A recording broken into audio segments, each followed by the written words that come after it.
Mga katropa, alam mo ba na ang DWDD 1134 kHz AFP Radio ay ang opisyal na radio station ng Sandatahang Lakas ng Pilipinas na binubuo ng Army, Navy at Air Force na siyang maghahatid sa inyo ng mga balita mula sa ating Armed Forces at iba pang impormasyon. Mga katropa, hanapin at ilike kami sa Facebook, Twitter at YouTube.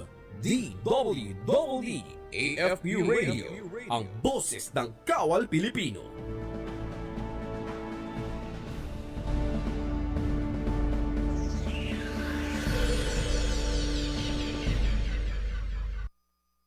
Kayo ay nakatutok sa DWDD AFP Radio. Kami po ay kasapi ng KBP, kapisanan ng mga broadcaster ng Pilipinas. In this modern age of ever-evolving security threats, an organization stands out in the Philippine Army. Professional soldiers with unwavering commitment, working as a team, performing tasks unheard, unseen, providing accurate, timely, relevant, and predictive intelligence. They are exactly where they are supposed to be, upholding the core purpose of serving the people and securing the land. We are your Army Intelligence Regiment.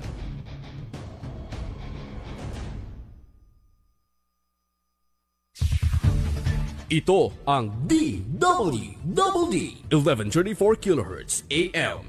Balita, impormasyon at musika. Ito ang DWDD AFP Radio. Boses ng Kawal Pilipino.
Magandang mates mga kamanggagawa! Welcome po sa isa na namang edisyon ng Dole sa AFP Radio. Ako pa rin po, Carla San Diego Malabat.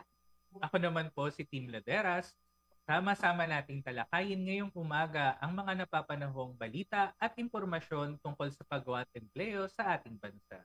Umpisahan po natin sa shout-out sa ating mga kamanggagawang listeners ng Armed Forces Radio Channel, DWDD 1134 kHz. Pati na rin sa mga nanonood syempre ng ating live stream via the AFP Radio, DWDD Facebook page at Department of Labor and Employment official Facebook page. Kaya't i-like, mag-comment at i-share nyo na ang ating episode para mas marami pa tayong mga kamanggagawa at namumuhunan na maabot ngayong umaga. Tuloy-tuloy pa rin tayo mga kamanggagawa sa paghahatid ng napapanahong balita at impormasyon tungkol sa paggawa at empleo sa ating bansa. At ngayon ng Setyembre, Setyembre na pala, no, Sir Tim? Mabilis. Mga kamanggagawa, tayo ay ginugunita natin ang Health, Safety and Sanitation Month. Ayan, at dahil isa nga yan, no, sa mga layunin ng DOLE, ang Occupational Safety and Health o mas kilala bilang OSH. Yes. Layunin natin na mapanatiling healthy and safe ang ating mga workplaces o yung mga tinatawag nating lugar paggawa. At kaugnay nga ng layunin na yan, Ma'am Carla, nais nating pataasin yung awareness o yung kamalayan ng ating mga kamanggagawa patungkol sa iba't ibang batas, probisyon, programa at serbisyong hatid ng ating kagawaran kaugnay nga dito sa pagsusulong ng occupational safety and health.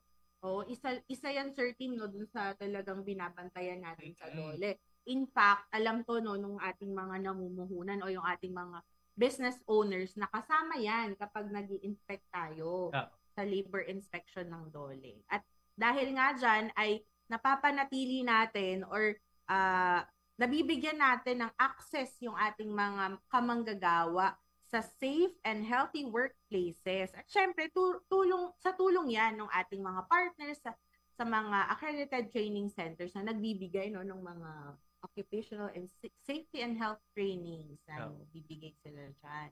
At patungkol nga dyan sa mga OSH programs natin, yan ang pag-uusapan natin maya-maya lamang kasama si Dr. Maria Teresita S. Cocuego, ang Executive Director ng Occupational Safety and Health Center o mas kilala nating OSHC.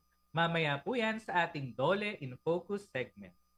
Bago yan, good news muna tayo. Mga dating rebelde nakakuha ng 7 milyong halaga ng kagamitan at materyales sa DOLE para sa sugarcane processing project.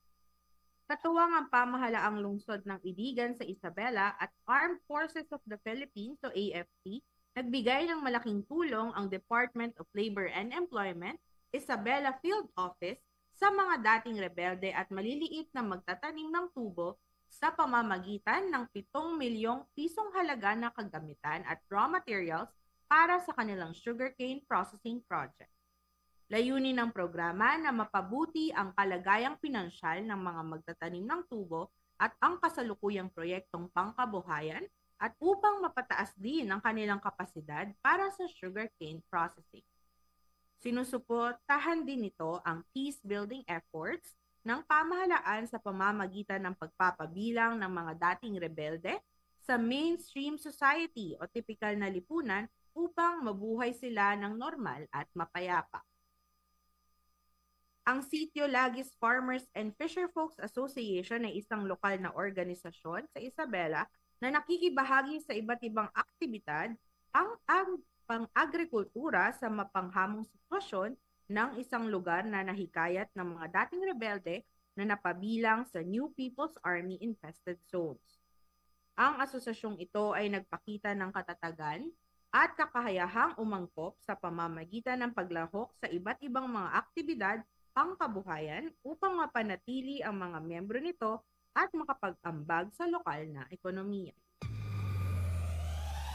Ayon sa pinuno ng DOLE Isabela Field Office na si Ms. Evelyn Yanko, layunin ng proyekto na mapabuti ng asosasyon ang antas ng pamumuhay sa pamamagitan ng pamamahagi dito ng mapagkukunan. Ayon pa kay Yanko, sa katagalan ang tagumpay ng proyekto ay matutukoy sa kahusayan ng mga miyembro ng asosasyon na umunlad ng ekonomiya at makamit ang kalayaan sa pamamagitan ng kanilang pagsisikap sa pagproseso ng asukal. Dagdag pa ni Yanko, masusi nilang sinusubaybayan ang pag-unlad ng proyektong ito sa pamamagitan ng regular na pagsusuri sa epekto nito sa mga benepisyaryo at pati na rin sa buong komunidad. Samantala, ang kagawaran sa pakikipagtulungan ng asosasyon ng 502nd Infantry Battalion at ng lokal na pamahalaan ng Iligan ay nagsagawa ng 2 araw na Entrepreneurship Development Program para sa Sugarcane Processing Livelihood Project. 35 miyembro nang lumahok sa Entrepreneurship Development Workshop na nagbigay ng kakailanganing pangunahing kaalaman at kakayahan upang pamahalaan ang isang matagumpay na operasyon sa pagpoproseso ng asuka. May kabuuang 100 bote ng suka, 2 galon na sugarcane juice, at 5 kilo ng brown sugar ang naging resulta sa ginawang pagproseso ng mga lumahok na pagsasanay. Upang matugunan ang pangangailangan ng komunidad, umaasa ang grupo na makagawa ng higit pa dito sa mga susunod na panahon. Good news naman tayo mula sa Visayas. Marginalized sector ng Guimaras, tumanggap ng mga tulong pangkabuhayan mula sa Dole, Western Visayas. Ang malaislang barangay ng Sinapsapan at Balcon, Maravilla sa bayan ng Hordan sa Guimaras ay maituturing na pinagpala ng likas na kagandahan at masaganang yaman. Sa kabilang dako naman, ang barangay Alagisok na isang lugar ng agrikultura ay puno ng potensyal, lalo pat malapit ito sa pangunahing komersyal na lugar ng lalawigan. Bagamat karamihan sa mga marginalized na manggagawa na ilang taon nang naninirahan sa mga nabanggit na barangay ay napaghusay ang kasanayan sa pangingisda at pagsasaka, may kakulangan pa rin sila sa puhunan at kapasidad. Sa determinasyong mapabuti ang kanilang buhay at sa tulong ng lokal na pamahalaan ng Hordan sa Guimaras, humingi ng tulong para sa mga proyektong pangkabuhayan ang mga mangingisda at magsasaka ng parehong barangay mula sa Dole Region 6 Guimaras Field Office. Dahil nakita naman ni Dole Western Visayas Regional Director Sixto Rodriguez Jr. ang magandang intensyon ng mga magsasaka at mangingisda, agad nitong inatasan ang Dole Guimaras Field Office na madaliin ang pagpapalabas ng 1.2 million pesos para sa pagpapahusay ng proyektong pangkabuhayan ng Capteam Fisherfolks Association, gayon din ang kahalintulad na proyekto para sa Sinapsapan Fisherfolks Association at Alagisok Agrarian Reform Community Association. Ayon kay R.D. Rodriguez, malaking bagay ang tulong pinansyal at tulong pangkabuhayan ng Dole sa buhay ng mga benepisyaryo, lalo't higit doon sa mga manggagawang nasa malalayong lugar na hindi naaabot at halos hindi na paglilingkuran ng pamahalaan.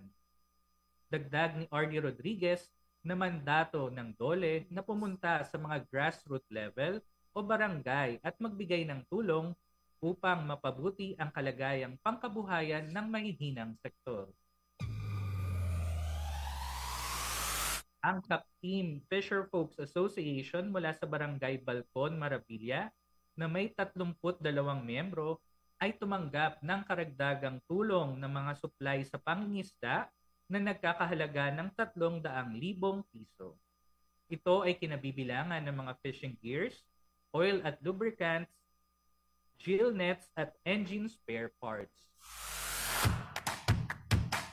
Para naman sa supply store ng 41 mangingisda mula sa Sinapsapan Fisherfolks Association, tumanggap sila ng kabuuang halaga na 400,000 pesos na mga supply na kinabibilangan ng fishing hook at twine, fishing line, fishing engine, LED lamp, spare parts at iba pang gamit sa pangungumpuni ng mga bangkang pangingisda. Naglaan din ang Dole ng 500,000 inputs para sa supply store at agricultural supply trading project ng 43 magsasaka mula Alagisok Agrarian Reform Community Association. Ang tindahan ng mga gamit pang-agrikultura ay napuno ng mga pataba, hog feed at mga gamot pang-veterinaryo, mga punla at mga kagamitan sa agrikultura. Upang makatulong sa pagpapatuloy at maayos na operasyon, binigyang diin ng Dole Guimaras Field Office sa mga benepisyaryo ang mga pagsasanay tungkol sa simpleng bookkeeping, product marketing, at legal requirements ng mga negosyo. Binigyang diin din ang pagsasanay sa biology at agribusiness para sa mga magsasaka, gayon din ng pagsasanay sa maritime safety at sa ipinaiiral na municipal fishing ordinances para naman sa mga mangingisda. Ang ginawang turnover ay sinaksihan ng kinatawan ng accredited co-partner ng Dole at ng lokal na pamahalaan ng Hordan Guimaras na pinamumunuan ni Mayor Crescente Chavez. Good news naman tayo mula sa Mindanao. Dole Region 12 kinilala ng Philippine Army sa conflict transformation efforts nito. Binigyang pagkilala ng Philippine Army 102nd Infantry Bagwis Brigade ang Department of Labor and Employment Region 12 noong ika-21 ng Agosto ng kasalukuyang taon. Ang nasabing pagkilala ay may kinalaman sa malaking bahagi na ginampanan ng DOLE Region 12 sa pamumuno ni Regional Director Joel Gonzales sa mga conflict transformation efforts ng pamahalaan sa mga dating lugar na sa rehiyon na apektado ng labanan. Sa ilalim ng Enhanced Comprehensive Local Integration Programs ng pamahalaan, patuloy na tinutulungan ng Sandatahang Lakas ng Pilipinas o Armed Forces of the Philippines ang pagbabagong buhay ng mga dating rebelde at mga insurgent tungo sa mapayapa at produktibong sibilyan kasunod ng kanilang pagsuko sa pamahalaan. Parehong pinagtibay ng pambansa gayon din ng mga lokal na pamahalaan ang kanilang suporta sa mga dating rebelde sa pamamagitan ng pagbibigay dito ng tulong pinansyal at iba pang kinakailangang ayuda. Sa bahagi naman ng DOLE, ang kabuhayan program nito, ang DOLE Integrated Livelihood Program at tulong pangkabuhayan para sa ating disadvantaged and displaced workers o TUPAD na naglalayong magbigay ng kasanayan at tulong pangkabuhayan sa mga miyembro ng mga working poor at marginalized na sektor. Kabilang nga dyan ang mga dating rebelde. Ay ibinabahagi sa mga benepisyaryo upang suportahan ng mga proyekto sa kabuhayan ng mga individual o grupo. Ang plake ng pagkilala na ipinagkaloob ni Brigadier General Patricio Ruben P. Amata ng 1002 Infantry Bagwis Brigade, 101D Philippine Army sa ika-17 activation anniversary na ginanap sa Camp Hermenegildo A. Agaab Jr., Sitio Pulatana, Barangay Malandog, Malungon sa lalawigan ng Sarangani. Ayon kay General Amata, malaking tulong sa conflict transformation effort ng EFP ang ipinagkakaloob na tulong pangkabuhayan ng DOLE Region 12. Sa pamamagitan nito umano, nagkakaroon ng pinagkakakitaan ang mga dating rebelde na nagbalik loob na sa pamahalaan at nakakatulong din ito ng malaki sa kanilang mga pamilya. Ayon naman kay Regional Director Gonzales, kaagkibat ng convergence effort na ito ng Region 12 ang panibagong pag-asa at optimismo sa mga nagbabalik loob sa pamahalaan. Ang pakikipagtulungan na ito ng DOLE sa AFP at iba pang tanggapan ng pamahalaan, pati na rin ng mga civil society organizations, ay nagpapatunay ng isang makabuluhang hakbang tungo sa paghahangad ng kapayapaan, katatagan at tuloy-tuloy na pag-unlad ng rehiyon. Sa bahagi umano ng Region 12, patuloy silang tutulong sa hakbanging ito ng pamahalaan upang magkaroon ng kapayapaan at makalikha ng inklusibong kapaligiran na nagbibigay ng kapangyarihan sa mga komunidad na maging produktibo at maunlad. At yan po mga kamanggagawa ang good news na tampok natin ngayong umaga. Susunod na po ang ating panayam kay DOLE Occupational Safety and Health Center Executive Director Dr. Maria Teresita S. Cueco tungkol sa 2023 Health, Safety and Sanitation Month at ang implementasyon ng Occupational Safety and Health Law. Pagkatapos po yan ng ilang paalala. Oras natin, 22 minuto makalipas ang alas 11 ng umaga. Alamin ang mga mainit na balita mula sa ating Armed Forces. Tumutok sa 1134 kHz AM sa inyong mga radyo at manood online. I-like at i-share ang AFP Radio DWWD Facebook page. Ito ang DWWD Armed Forces Radio, ang boses ng Kawal Pilipino. It has always been an important goal of the government to improve workplace conditions in the Philippines. In 1982, the Department of Labor and Employment prepared a concept paper creating an institution on occupational safety and health from which foreign aid could be tapped. 1984, the Japanese government responded positively to the call. 1986, an agreement was signed for a 300 million peso grant aid. a project-type technical cooperation under the bilateral grant of the Japanese Official Development Assistance Program through the Japan International Cooperation Agency. Based on its mandate, vision, and mission, the OSHC champions the cause of work safety and health in the Philippines.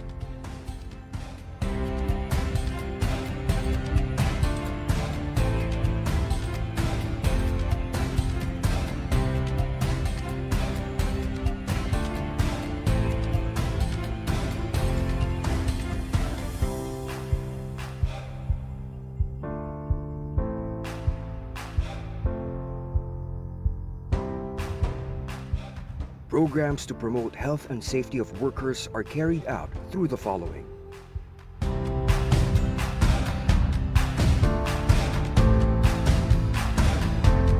The Office of the Executive Director, who oversees planning, implementation, monitoring, and evaluation of the OSHC operation. Under DOLE Administrative Order Number 56, Series of 2011, and DOLE Administrative Order Number 407, Series of 2017, the accreditation of Occupational Safety and Health, or OSH consultants and training organizations, as well as OSH practitioners and testing organizations for construction heavy equipment, respectively, have been transferred to the Occupational Safety and Health Center. The Environment Control Division, or ECD, works toward eliminating work environment hazards and risks and controlling their ill effects on workers. It conducts researches to determine the presence of harmful environmental contaminants that affects workers' safety and health.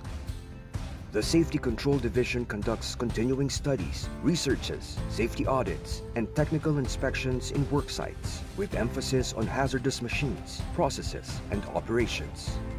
It undertakes performance testing of personal protective equipment to ensure that manufactured PPEs conform with the set standards.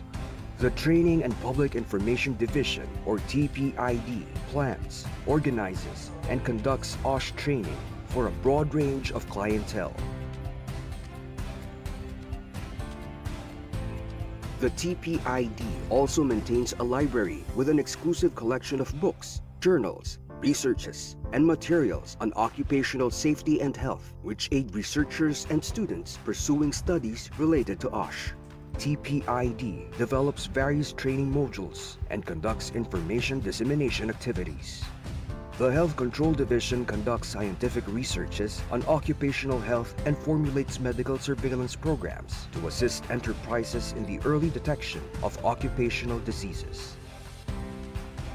The division is among the few laboratories in the country that provides biological monitoring services to assess exposure of workers to chemical hazards such as heavy metals and organic solvents.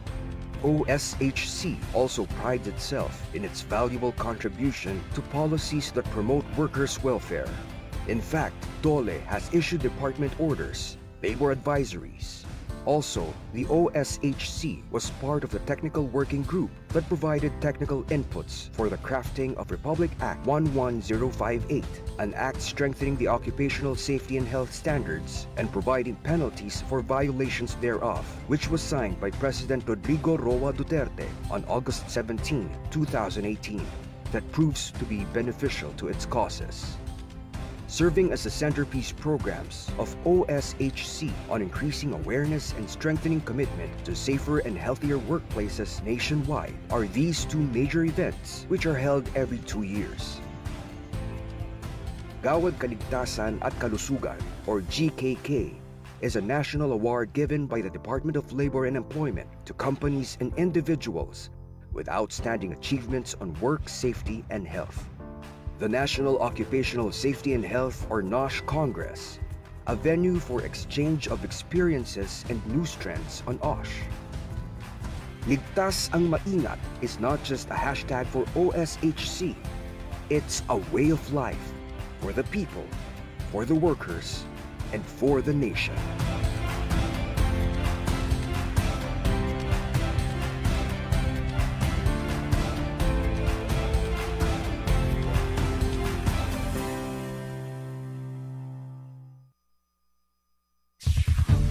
Ito ang DWDD 1134 kHz AM balita, impormasyon at musika. Ito ang DWD AFP Radio, Boses ng Kawal Pilipino.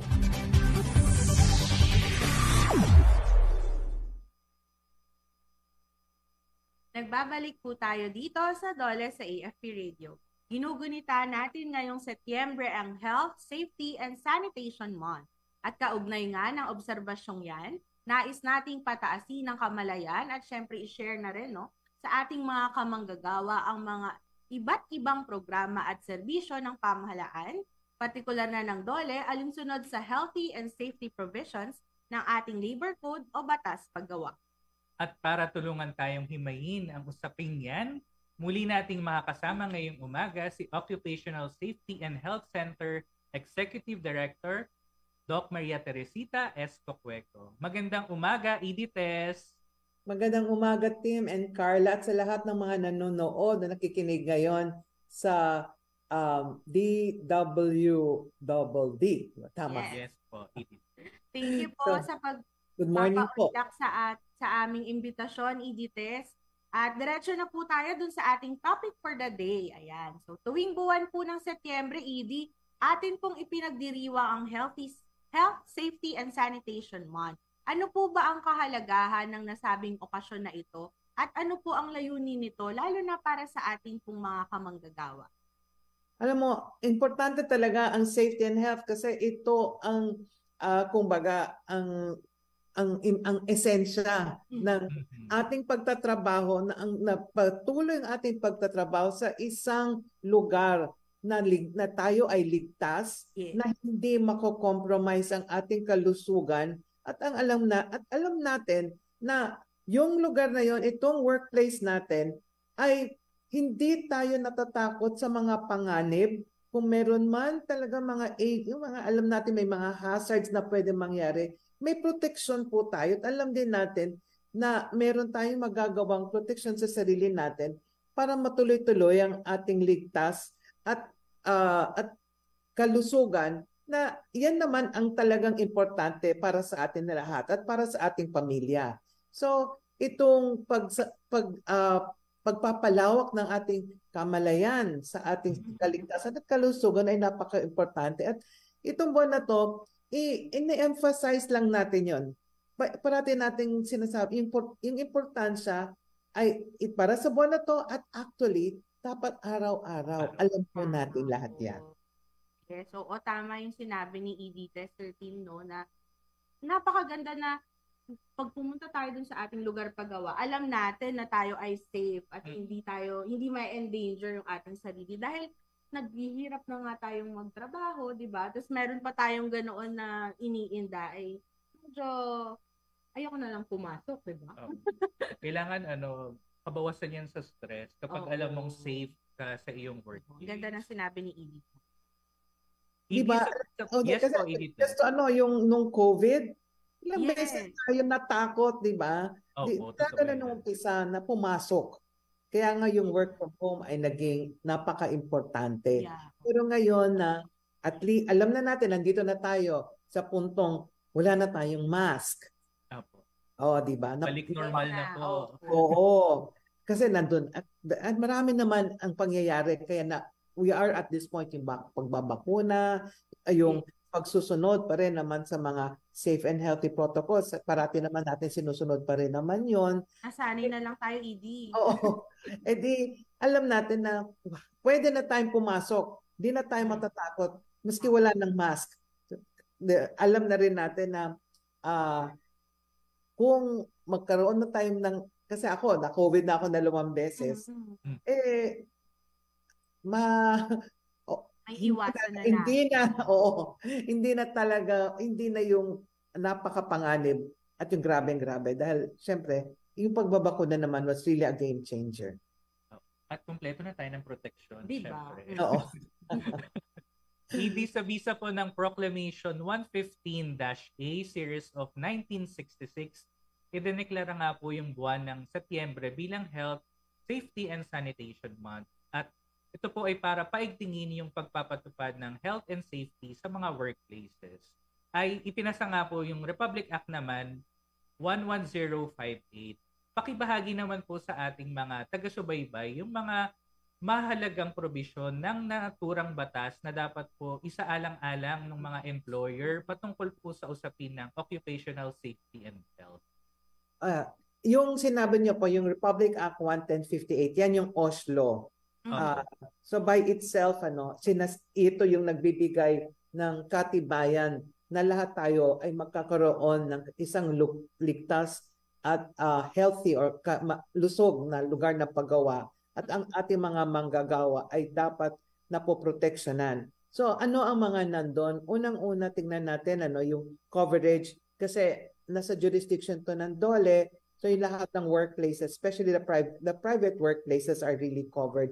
Tapos yung mga yung programa ng safety and health program na dapat i-implement, nakasulat din yon, at kung sino ang may responsibilidad doon. Kasi yung employer, nandun ang responsibilidad niya na ang lugar ng pagtrabaho ay dapat safe and healthy, ligtas sa mga panganib. At alam natin na kung meron man mga hazards na present, nakokontrol na yung risk.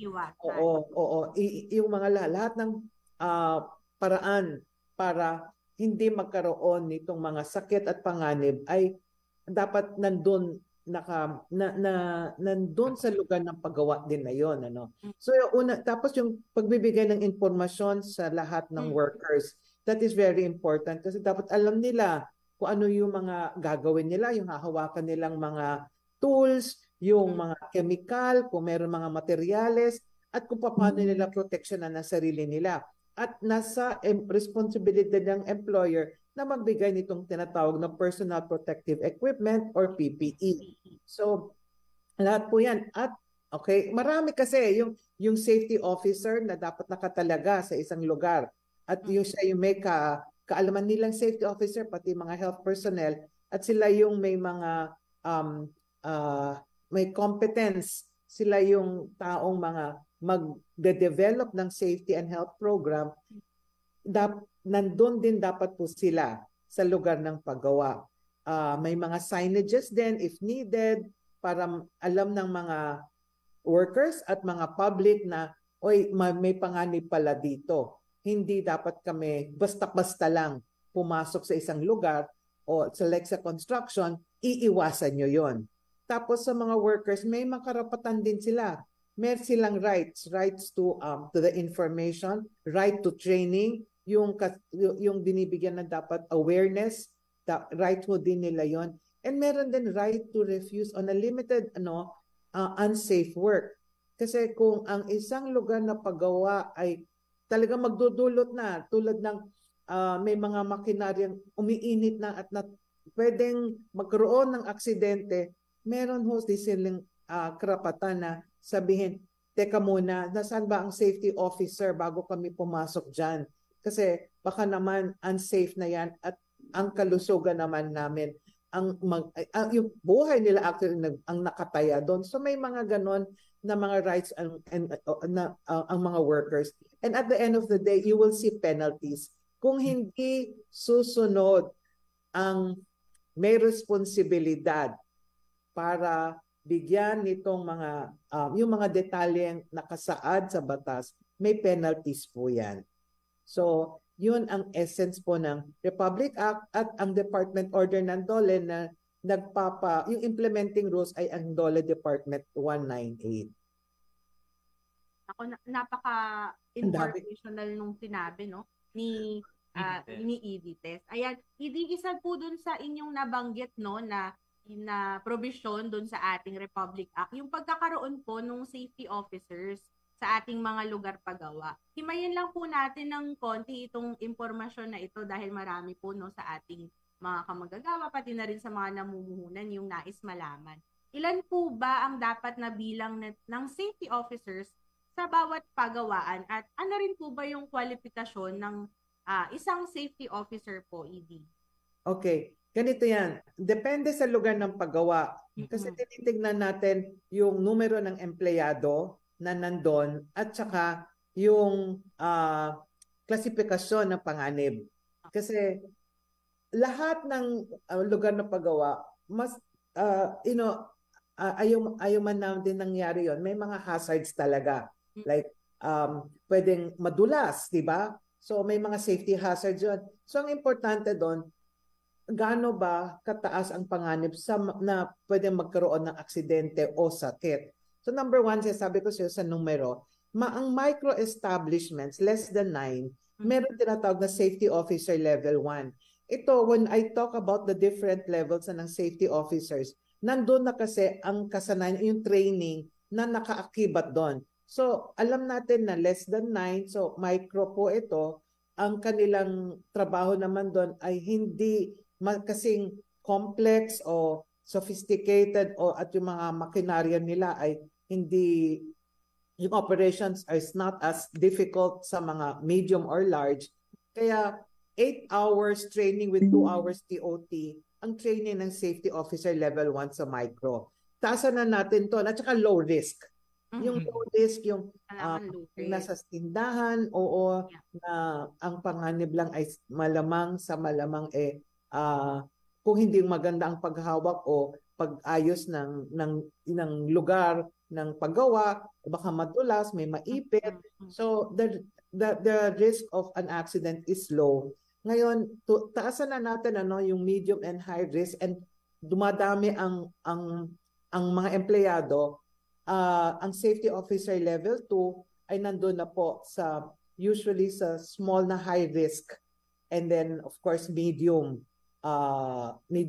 yung medium size number, and even large, kasi large na low risk. So depende talaga sa panganib.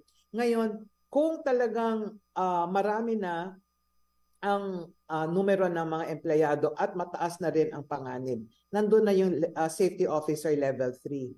At mas marami kasing kailangan ng training o kasanayan itong safety officer na to, kasi mas yung hinahawak niyang yung lugar na nandoon siya ay dumadamay na rin ang panganib. Tapos yung fourth, yung safety officer level 4, yan yung consultant. Yun naman ho ay pwede na kasi siyang for many companies, pwede siyang pumuno ng lead ng safety officer sa mga kumpanya na nag-uumpisa pa lang at wala pang safety officer. So, ang safety officer level 4, talagang mataas na po ang kasanayan niya doon sa mga trainings para makuha niyo yung safety officer level 4. Pero yung umpisa, at saka dito naman, karamihan sa atin ay micro, safety officer level 1 lang naman po yun. Opo. Level 1 lang ang hinihingi natin. So, depende pala yan, no? PD 30 mo sa dami ng empleyado at sa klasifikasyon ng danger o nung panganib sa inyong kumpanya. Opo. Hinggil pa rin po test na sa usapin ng safety officer. Ano po ba yung pinaka-function ng isang safety officer sa lugar paggawa? Alam mo, siyempre, ang una niyang dahil nakaroon na siya ng training, alam na rin niyang mag-recognize, doon na muna tayo, nakikita niya na ito, panganib to, kasi may makinarya, may tools, may chemical, o actually, mainit yung lugar, alam niya, dapat nare-recognize niya na kaagad. Next, alam niya dahil alam niya yung itong mga hazards or panganib, ano na ang kanyang dapat gawin para maproteksyonan ito yung manggagawa. So, yung mga safety, dapat mag-develop na siya ng safety and health program. Na-assess na actually yung risk habang dinedevelop niya yan, at tumitingin ng mga controls like, humahawak pala to ng chemical, o ano ang mga dapat, anong proteksyon ng worker, o di kaya sa lugar ng paggawa, ano ang dapat natin ilagay para yung chemical ay hindi lang hapin ng worker, kung hindi, habang humahawak ng chemical, may exhaust, para yung chemical ay hindi pupunta sa worker, pero ilalabas sa labas, pero nalinis na rin. Yung ganun, and we talk of exhaust and ventilation. O, napakaingay na lugar, ano ang pwede niyang gawin, kasi may mga press machine, di ba? Kailangan, talaga nasa maingay yun yung makinarya niya mismo, maingay. So, magsusuot yan. Ano yung protection na pwede niya lang ibigay sa worker? at gaano katagal. So yung mga ganyan, kailangan niya gawin yung programa para may protection ng worker at hindi yung exposure niya ay nakokontrol din para hindi mauwi sa isang aksidente o sakuna o isang sakit. So, ititignan niya lahat yan at magde-develop ng safety and health program. Hindi lang naman siya nag-iisa doon dahil meron siyang dapat safety and health committee na kasama po siya at pinag-uusapan nila itong programang ide-develop niya at i-implement. Nandun ang HR, ito na ha, sa medyo malaki. Alam natin sa maliit, siya na rin. Siya na lahat. Maliit lang to eh. Kasi kung tatlo sila, tapos may committee, di syempre siya, kung asawa niya, anak niya kasama, pero in a bigger company, nandun ang HR, nandun ang health personnel, nandun din ang mga members ng workers kasi sila naman ang nakakasabi. Marami na pong nakakaramdam or may mga aksidente nangyayari dito. So may mga, kumbaga, workers that are included, kung unionized, dapat unionized din ang workers na kasama sa Safety and Health Committee. So, importante talaga ang safety officer kasi siya ang unang bubuo nitong Safety and Health Committee. Na yan naman ang committee na talagang mag-i-implement ng programa at i-assess kung gaano ka-effective itong programa at magbibigay ng resources. Siyempre, kailangan tumakbo yan at kailangan din ng ng resources para mapatakbo ang programa. Unang-una, pagbili na ng PPE, di ba? Gayon. So, yung mga ganyan. Napaka-importante pala, Edith and Ma'am Carla, ng role ng isang safety officer kasi sa development ng OSH program. Ng OSH program. At saka dapat kung inspection kasama si safety officer.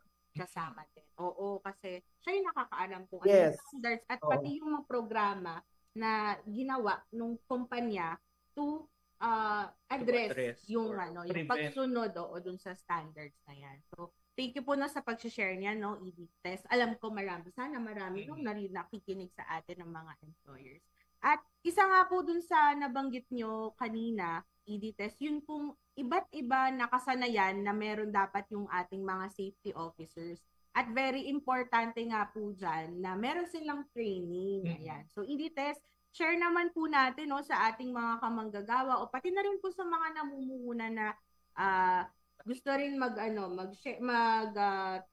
ang mga safety officers para sa kanilang companies. Ano po ba yung mga uri ng pagsasanay na inaalok natin sa OSH? At ito, very important question, libre po ba na makukuha ito ng ating mga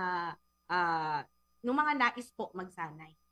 Meron na yung online training ng center at talagang ino-offer namin yon. Pumunta lang po kayo sa website ng OSHC, www.oshc.dole.gov.ph. May mga schedules na ng online safety and health training. Unang-una, yun nga sa online courses, usually sa regional offices.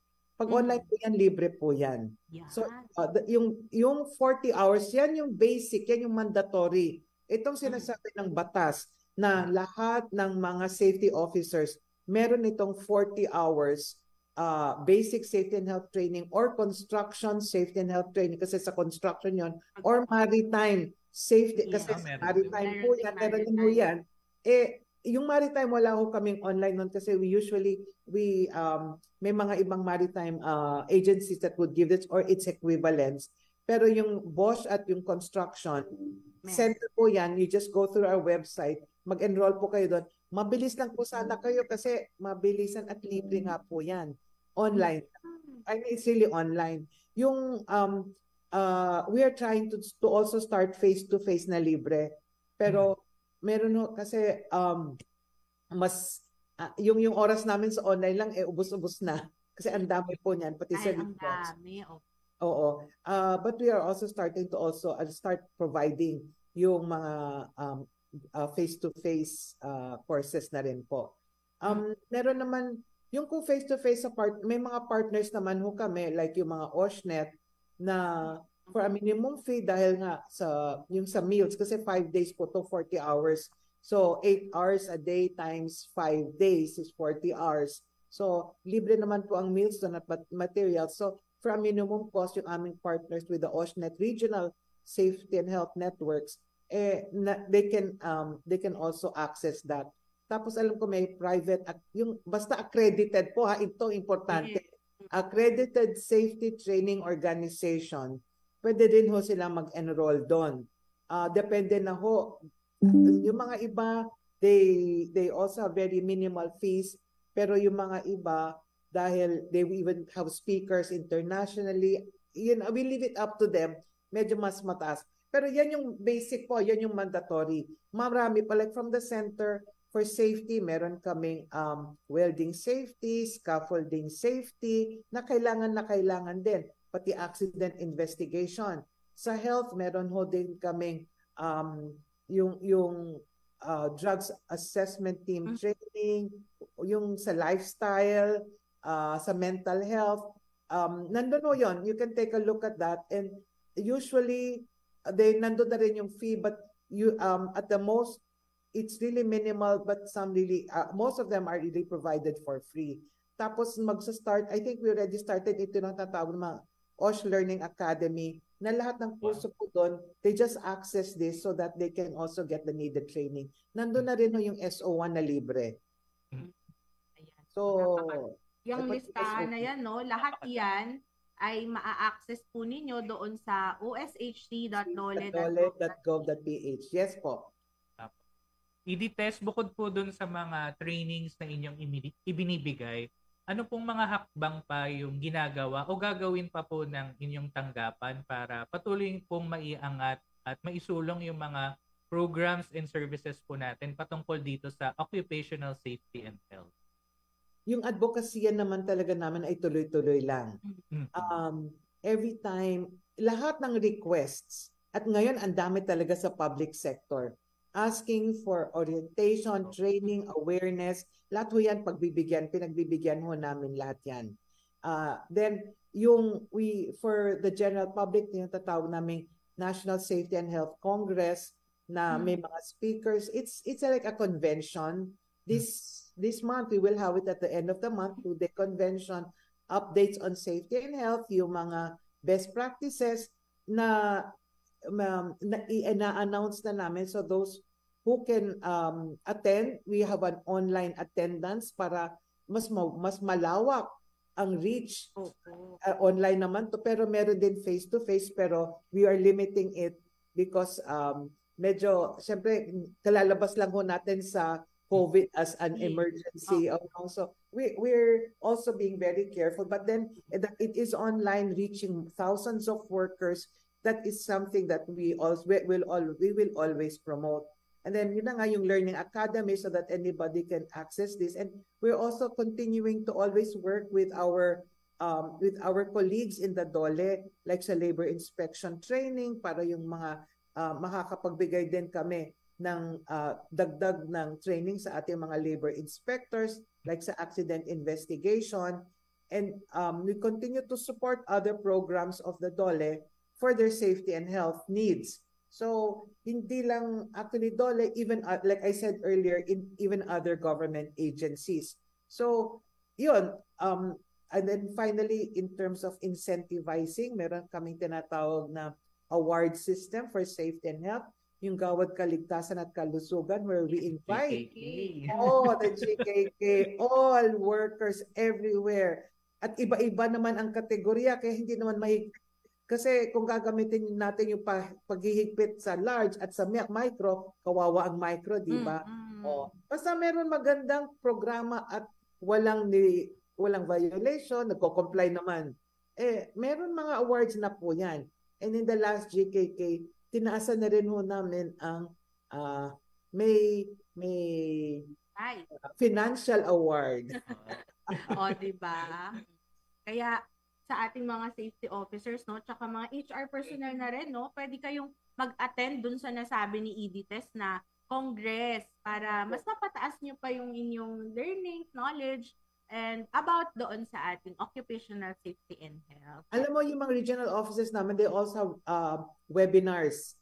They have regular webinars. You can also look at that. And we're also trying to revive regular webinars here. Medyo na lang kasi ngayon na ang dami naming Ang daming training talaga na request. humihingi. Opo. Oo. So, but then we will Abangan, also opo. Opo. Yan po ang aabangan ng ating mga kamanggagawang safety officers and HR personnel. Dapat naka-tune in lang sila sa Facebook page. Mag-subscribe na kayo sa DOLES, kasi isa-share din namin yan sa OSH at sa ating mga regional offices. Ayan. EDTest, kung meron po bang nais na iulat yung ating mga kamanggagawa tungkol sa hindi ligtas na kalagayan nila sa kanilang lugar pagawaan, o kung may nais po silang isang guni tungkol po dun sa mga programa ng OSH, paano po kaya nila maaring makontak ang ating center? May website naman. Email talaga is really one of the best. So you can access through our website. And kung meron silang complaint, actually, i-CC lang kami kasi unang-una sa regional offices yan. Hindi lang mag-i-inspect. Pero pwede naman din kaming i-copy so that we can also follow this up. But if they would like to ask like technical assistance, may mga mga dapat ho pa namin gawin, please feel free to email us. We will answer all emails naman in that aspect. Kasi technical services ay ginagawa din namin nga pala. Ito yung tinatawag na testing of personal protective equipment, yung mga hard hats. Paano natin nalalaman na talagang approved ito, na ito ay talagang magbibigay na the protection at hindi lang mabagsakan, mababasag na kaagad. Oo, so we do have those PPE testing, pati sa gloves, pati sa spectacles and safety shoes. So we're doing that. And then yung tinatawag na work environment measurement, yung pag-assess or gaano kaingay na ang isang lugar. So, mga testing noon o gaano kataas na ang chemical dito, kinetest din po namin yan. And finally, yung mga iba naman sa health, tinitingnan natin yung kung na-expose yan sa tingga, meron na ba mataas na ho ba or meron na ba tinatawag na lead in blood kasi na-absorb yan. So, may laboratory din ho kami gumagawa nun. At may mga request naman din po ng mga kumpanya na humihingi nitong mga test na to. So, kayo pala, EDTest ay isang kumpanya na hindi alam kung ano yung klasifikasyon ng panganib, no? Pwede kayong mag-email sa OSH para tulungan kayo na ma-determine kung ano bang safety level officer yung kailangan po. Yes, please. Oo. Nandun naman sa email sa aming website. They can go to the website, take a look at all of this. Pati yung batas kasi they want to know yung mga more specifics at yung IRR at www.oshc.dole.gov.ph. At this point, EDTest, ibinibigay na po namin ang pagkakataon na magbigay po ng mensahe, lalong-lalo na sa pagdiriwang natin ng Health, Safety, and Sanitation Month ngayong buwan ng Setyembre. Go ahead, EDTest.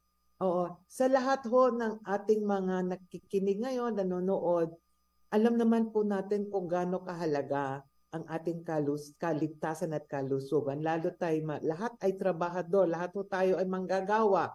At sabi ko nga natin, pati ni Carla at ni Tim, gusto ho naman natin magtrabaho sa isang lugar na hindi magdudulot sa atin ng sakit. So, importante alam ho natin yan at talagang sumusunod ho tayo sa mga hakbang ng kumpanya at pati sa inyo kasi may shared may responsibilidad din po tayo na kung may mga panganib, sabihin natin sa safety officers, sa safety officer natin ho para matingnan po nila at magawa ng tamang pamamaraan para i-address itong panganib na to at hindi maiuwi nga sa isang sakuna o sakit. At ang importante pa ho, lalo na hindi pa tapos naman ang COVID pero at least na-lift na. Nung COVID, nandun ho ang importante ng kaligtasan at kalusugan. Lahat tayo sumunod dahil alam natin na buhay ang nakataya. Ganon din ho sana ang tingin din po natin araw-araw. Pag tayo ay pumapasok, ano ho ba ang kung may magdudulot ng isang yung unsafe act or unsafe condition, iwasan ho natin yan. Tingnan ho natin kung ano ang dapat na tamang pamamaraan at mga proteksyon na dapat natin gawin para hindi ho tayo magkaroon ng sakit o aksidente. Kung may kailangan pa rin ho kayong tulong, please feel free to call or email the OSHC. May telephone lines din po namin. Please access that as well. Di na namin kayo patatagalin pa, EDTES. I'm sure dahil maraming nagre-request sa atin ng training, very busy kayo dyan sa OSHC. Ayan. Maraming salamat po sa muli ninyong pagpapa-unlock ng oras dito sa amin sa Dole sa AFP Radio. More power po sa inyo dyan sa OSHC. Payment, Carla. Good morning po sa lahat. EDTES. Thank you Stay safe po. At narinig po ninyo mga kamanggagawa si Dr. Maria Teresita S. Cucueco, Executive Director ng OSHC. Maaari niyo pong bisitahin ang kanilang official website sa www.oshc.dole.gov.ph para sa iba pang mga detalye ng kanilang programa, serbisyo, mga trainings, ang kanilang email, kung saan sila pwedeng makontak, andyan na po ang kanilang mga contact details. Siyempre, i-like nyo rin po ang kanilang Facebook page para sa mga occupational safety and health updates.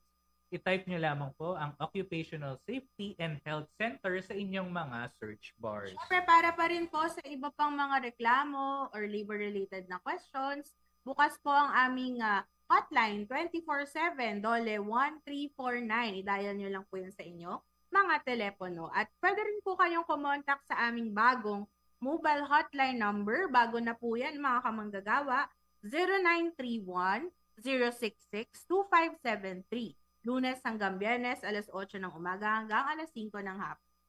At syempre, maaari din kayong mag-send ng email sa hotline 1349@dole.gov.ph o kaya ay mag-direct message sa aming Facebook page para sa inyong mga labor and employment concerns. At habang, Yes. Syempre, no, Ma'am Carla, hanapin lang nila ang official at verified Facebook page ng Department of Labor and Employment. At habang nandyan kayo, mag-subscribe na rin kayo at mag-like sa aming page. At ayun, subscribe sa aming YouTube channel. Siyempre, like dun sa Facebook page. Para naman updated kayo sa aming mga programa at iba pang mga magagandang balita para sa inyo. At isa na naman pong episode ang ating napagsamahan, mga kamanggagawa. Napaka-productive. Oo, ang dami kong natutunan. I-share ko yan sa ating very informative one. Friends kong namumuhunan.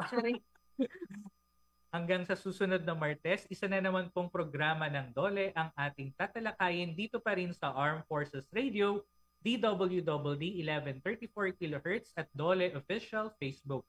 Sa ngalan ng aming mga kasamahan dito sa Information and Publication Service, at sa tulong ng ating mga katropa sa Armed Forces of the Philippines, ako pong muli si Team Laderas. Ako naman po, Carla San Diego Malabanan.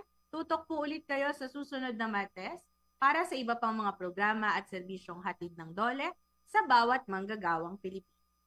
Dito lamang yan sa Dole sa AFP Radio. Oras po natin 1 minuto makalipas ang alas 12 ng tanghali.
Kayo ay nakatutok sa DWWD AFP Radio. Kami po ay kasapi ng KBP, Kapisanan ng mga Broadcaster ng Pilipinas.